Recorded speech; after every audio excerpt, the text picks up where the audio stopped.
l'homosexualité. Dieu pardonne le lesbianisme. Nos offenses. Et on dit plusieurs. C'est-à-dire que Dieu ne te dit pas, tu as péché une fois, tu vas voir, c'est la dernière fois. Non. Cette fois le juste tombe, cette fois Dieu le relève. Je suis venu libérer quelqu'un de la culpabilité.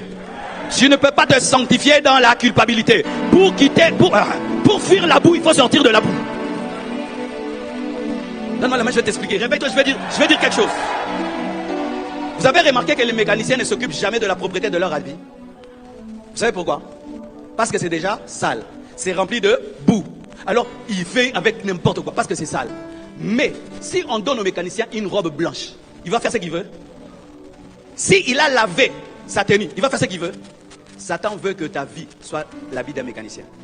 Que tu demeures tellement dans le péché, que le péché devienne ta vie. Et ainsi tu te dis, si j'ai péché hier, je n'ai pas ajouté non, parce que je suis déjà sale, que je fasse du péché ma vie. Mais quand Dieu te pousse à demander pardon, c'est pour te laver, pour que tu n'aimes plus le péché.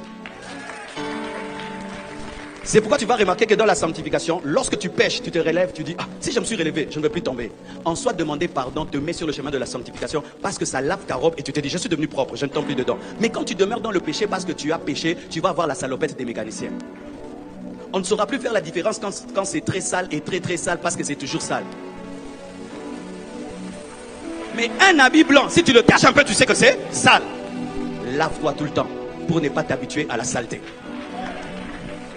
Le fou, il vit tout le temps dans la saleté. Est-ce qu'un jour tu as dit il est devenu très sale? Parce qu'il a toujours été sale. Mais si un jour un homme propre devient sale, tu le sauras, non? Satan veut faire de toi un fou. C'est pourquoi quand tu veux prier, il te dit ne prie pas. Parce que tu demeures dans le péché toute ta vie, de sorte qu'il n'y ait plus trop de péché, moins de péché parce que tu es péché. Eh, non, tu le vois, mon camboin? La moussa mouton, tu auras tango. Pardonne nos offenses, comme nous pardonnons aussi à ceux qui nous ont offensés.